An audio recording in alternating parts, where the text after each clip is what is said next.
The immense chamber throbbed with suppressed energy. Luminescent glyphs pulsed across the obsidian walls, casting an eerie glow upon the assembled dignitaries of the Cathar Ascendancy. Grand Prolocutor Zil, a being whose physical form was largely immaterial, a shimmering convergence of psychic energy held within a containment field, felt the weight of 1,000 gazes, a collective psychic pressure that threatened to destabilize even his advanced consciousness. The topic of debate, the source of the palpable tension, hung in the air like a toxic miasma: humanity. For cycles, the Cathar had observed them, studied their primitive technologies, analyzed their baffling social structures. They had been deemed insignificant, a species confined to a single star system, a minor blip on the galactic radar. Their communications were fractured, their leadership fragmented, their understanding of the universe laughably simplistic. Yet a disturbing anomaly had emerged in recent astronomical scans, a power signature emanating from the Sol system unlike anything the Cathar had ever encountered.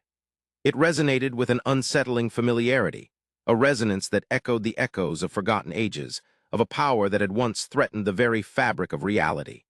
And that power, they now suspected, was somehow linked to humanity. "They are a chaotic species, Prolocutor," Grand Strategist Xyler hissed, his voice a rasping whisper transmitted directly into Zil's consciousness. Xyler's physical presence was imposing, a towering construct of bioengineered chitin and reinforced alloy, bristling with sensor arrays and weapon hardpoints. His very presence spoke of calculated aggression, of a mind perpetually strategizing, perpetually anticipating the next threat. Their aggression is unchecked, their empathy rudimentary. To grant them access to advanced technologies would be an act of galactic suicide. Zil pulsed thoughtfully, his luminous form shimmering. Yet the anomaly, the power signature, it suggests a potential that far surpasses their current technological capabilities. Could they be hiding something? A technology reverse-engineered from some long-lost civilization, or perhaps something more? He allowed the question to linger, the unspoken implications rippling through the assembled Cathar.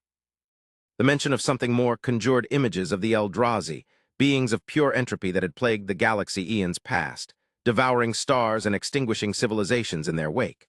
Could humanity be unknowingly connected to these primordial entities? The thought was terrifying, almost blasphemous. Ambassador Ryla, her form a graceful tapestry of living coral, shifted uneasily. Her voice, when she spoke, was a melodious cascade of bioluminescent light patterns. "We have engaged in preliminary diplomatic overtures, Prolocutor. Their response was unsettling, a mixture of curiosity, caution, and a disturbing undercurrent of amusement. They seem unconcerned, as if they are aware of something we are not." Amusement. The very notion was infuriating.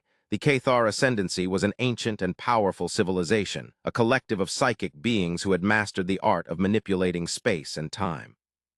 They had witnessed the rise and fall of countless empires, shaped the course of galactic history for millennia. And these humans, this insignificant species, dared to find humor in their presence. Grand Inquisitor Thrax, a being of pure intellect housed within a crystalline matrix, transmitted a dissenting opinion. "We are overreacting. The anomaly is likely a natural phenomenon, a localized distortion of space-time. Humanity is a primitive species, nothing more. To expend resources on monitoring them is a waste of valuable energy." Zil considered the Inquisitor's argument, but the unease persisted. The Cathar Ascendancy had risen to prominence by anticipating threats, by proactively eliminating any potential danger before it could materialize.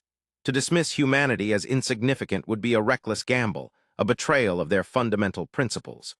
"The vote is called," Zil declared, his voice resonating throughout the chamber. "Should we initiate a full-scale investigation of the Sol system, including the deployment of a surveillance fleet and the establishment of a permanent observation post?" The response was immediate and decisive. A chorus of psychic affirmations flooded the chamber, a unified consensus driven by fear and uncertainty. The Cathar Ascendancy had spoken. Humanity would be watched.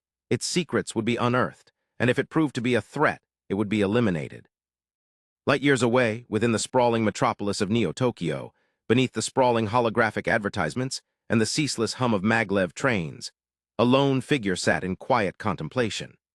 Dr. Aris Thorne, a theoretical physicist who had been ostracized by the scientific community for his radical theories on quantum entanglement and interdimensional travel, stared intently at a complex array of equations displayed on his holographic interface. For years, he had been ridiculed, dismissed as a madman, a charlatan, but Aris knew the truth. He had glimpsed the infinite possibilities that lay beyond the veil of reality, the unimaginable power that resided within the quantum realm. And he knew that humanity was on the cusp of unlocking that power. He felt the subtle ripple in space-time moments before the alien fleet arrived. A prickling sensation at the back of his neck, a distortion in the flow of causality, an almost imperceptible shift in the very fabric of existence. He smiled, a knowing smile that betrayed the depth of his understanding. They were here, the observers, the inquisitors, the beings who sought to control and contain the boundless potential of humanity. "They underestimate us," Aris murmured, his voice barely audible above the city's cacophony. "They see us as primitive, as insignificant. They have no idea what we are truly capable of." He deactivated the holographic interface, the equations vanishing into the ether. He stood, stretched, and walked towards the window, gazing out at the sprawling cityscape. The lights of Neo-Tokyo twinkled like distant stars, a testament to human ingenuity and resilience. He knew that the coming conflict would be unlike anything humanity had ever faced, but he also knew that humanity was ready. They were ready to transcend their limitations, to embrace their destiny, to become something more. The Cathar surveillance fleet arrived at the edge of the Sol system, a silent armada of obsidian warships that drifted through the void like predatory shadows. Grand strategist Xyler observed the human homeworld through a multispectral sensor array, his chitinous mandibles clicking in displeasure. The planet was a chaotic mess of electromagnetic emissions, a cacophony of radio waves, television signals, and countless other forms of communication. It was a sensory overload, a testament to the humans' primitive understanding of energy management. "Their defenses are pathetic," Xyler hissed to his tactical officer, a bioengineered drone whose sole purpose was to execute his commands. "Their planetary shields are non-existent, their spacefaring capabilities rudimentary." This will be easier than anticipated. But then something unexpected happened, a localized distortion of spacetime, a ripple in the fabric of reality that defied all known physics. The Cathar sensors went haywire, spewing out a torrent of contradictory data.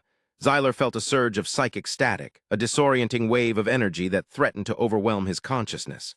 "Report!" he bellowed, his voice a guttural growl. "What is happening?" The tactical officer responded in a monotone drone, its voice devoid of emotion. "Unidentified energy signature detected. Origin, Earth. The signature is evolving. It is unlike anything we have ever encountered."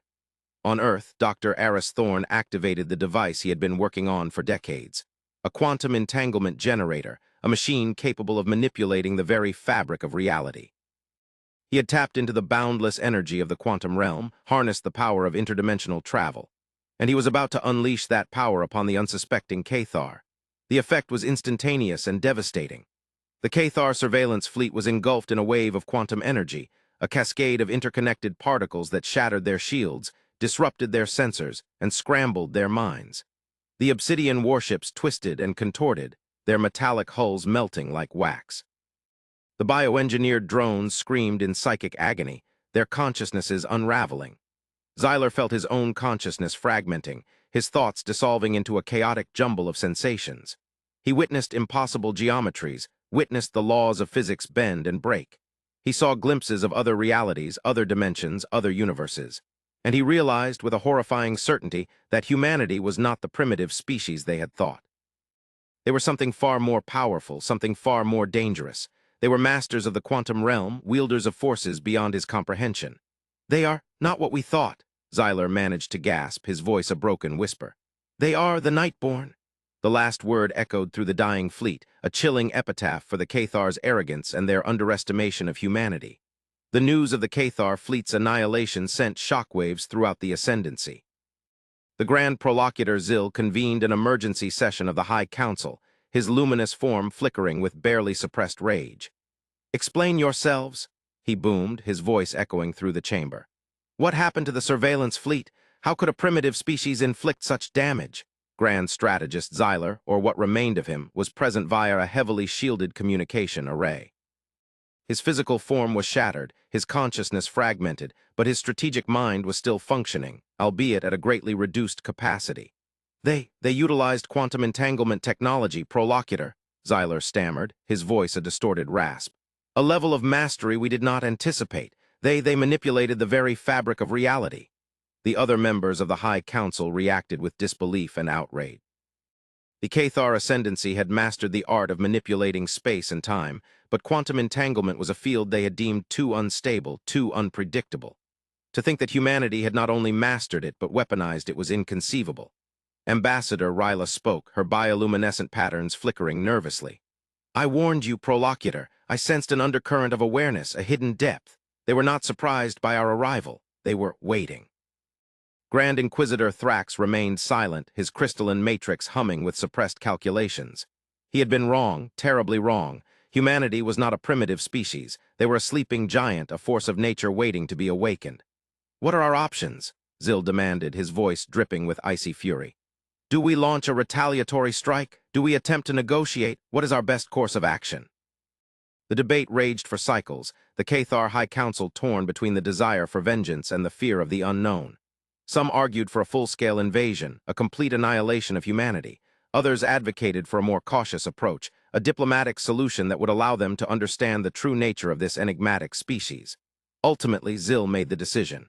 We will not launch a retaliatory strike yet, he declared. We will attempt to establish communication with humanity. We will offer them a place in the Ascendancy, a chance to share their knowledge and technology. But we will do so on our terms. We will make it clear that any further aggression will be met with swift and decisive force. The decision was met with mixed reactions. Some members of the High Council approved, seeing it as a pragmatic solution that would allow them to learn from humanity without risking further conflict. Others disapproved, viewing it as a sign of weakness, a betrayal of the Cathar Ascendancy's dominance. But Zil stood firm. He knew that humanity was a wild card, an unpredictable force that could either elevate the Ascendancy to new heights or plunge it into chaos. He had to tread carefully to navigate the delicate balance between fear and opportunity. A diplomatic envoy was dispatched to the Sol system, a small fleet of heavily armed cruisers escorted by a contingent of psychic emissaries. The fleet approached Earth cautiously, broadcasting a message of peace and goodwill in a multitude of languages, including several that were believed to be extinct. The response from humanity was unexpected. Instead of a formal greeting from a government official or a military commander, the Cathar were contacted by Dr. Aris Thorn himself. Greetings, Cathar Ascendancy, Thorn said, his voice calm and measured. I am Dr. Aris Thorn, a representative of the collective consciousness of humanity. We have been expecting you. Zil, who was monitoring the communication from his command chamber on the Cathar homeworld, felt a surge of unease. Collective consciousness. What did that even mean? Was humanity a hive mind, a single entity inhabiting billions of bodies? We come in peace, Dr. Thorn, Zil responded, his voice carefully modulated. We wish to offer you a place in the Ascendancy, a chance to share your knowledge and technology with the galaxy. Thorn paused for a moment, as if considering the offer. We appreciate the offer, Prolocutor Zil, he said finally, but we have a different vision for the future of the galaxy, a vision of unity, of cooperation, of mutual respect. We believe that the Ascendancy's model of dominance and control is outdated, unsustainable. Zil bristled at the criticism. The Ascendancy has maintained peace and order in the galaxy for millennia, Dr. Thorn. Our methods may seem harsh, but they are necessary. Necessary for whom? Thorn countered. For the Ascendancy, or for the galaxy as a whole. We believe that true peace can only be achieved through understanding, through empathy, through a willingness to embrace diversity. The conversation continued for hours, the two leaders engaging in a philosophical debate about the nature of power, the meaning of existence, and the future of the galaxy. Zil found himself strangely drawn to Thorn's arguments, his logic, his unwavering belief in the potential of humanity. But he also sensed a hidden agenda, a subtle manipulation, a power that he could not quite comprehend. What do you want, Dr. Thorn? Zil asked finally, his voice laced with suspicion. What is your true goal? Thorn smiled, a serene and enigmatic smile. We want to help you, Prolocutor Zil. We want to help you see the galaxy as we see it, to help you understand the truth about the darkness that is coming. The darkness, the Eldrazi. The primordial entities that threaten to consume the galaxy. Was humanity aware of them? Did they have a way to stop them? Tell me about the darkness, Dr. Thorn, Zil urged, his voice trembling with anticipation. Tell me everything. Thorn began to speak, his voice weaving a tapestry of cosmic horror, of ancient prophecies, of forgotten wars. He spoke of the Eldrazi, of their insatiable hunger, of their ability to corrupt and consume entire realities. He spoke of the ancient civilization that had fought against them, the civilization that had ultimately failed. And he spoke of humanity's role in the coming conflict, a role that was both terrifying and exhilarating. As Thorn spoke, Zil felt a growing sense of dread, A chilling realization that the Cathar ascendancy was not the dominant force in the galaxy they believed themselves to be. They were merely pawns in a larger game, a game that was being played by forces beyond their comprehension. And humanity was the key. The weeks that followed were a whirlwind of activity. The Cathar ascendancy and humanity forged an uneasy alliance, sharing knowledge and technology, preparing for the coming storm.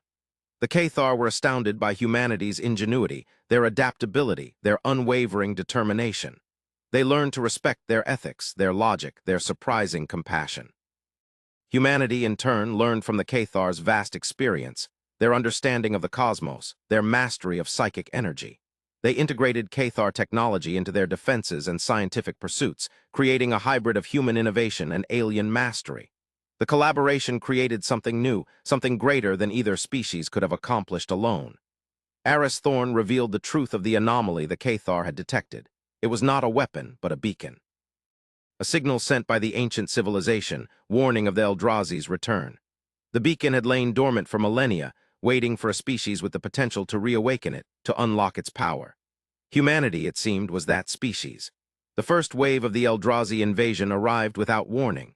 A tide of cosmic horror that swept across the galaxy, consuming planets, devouring stars, corrupting everything in their path.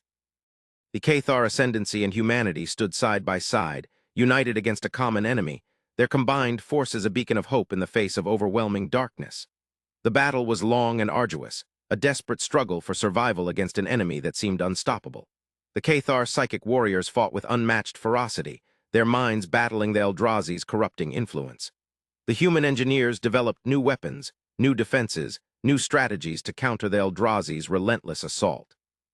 And Aris Thorn, the unassuming physicist who had been dismissed as a madman, stood at the forefront of the battle, wielding the power of quantum entanglement to tear apart the Eldrazi's physical forms, disrupting their connection to the quantum realm. The tide began to turn. The Cathar and humanity, working together, managed to push back the Eldrazi, to contain their spread, to reclaim the worlds that had been lost. The beacon, reactivated by humanity, amplified the Cathar's psychic abilities, creating a shield of energy that protected the galaxy from the Eldrazi's corrupting influence. But the victory came at a cost. Countless lives were lost, countless worlds were scarred. The galaxy would never be the same. In the aftermath of the war, the Cathar ascendancy underwent a radical transformation. They abandoned their model of dominance and control, embracing the principles of unity, cooperation, and mutual respect that humanity had championed. They forged a new alliance, a galactic federation of diverse species, all working together to build a better future.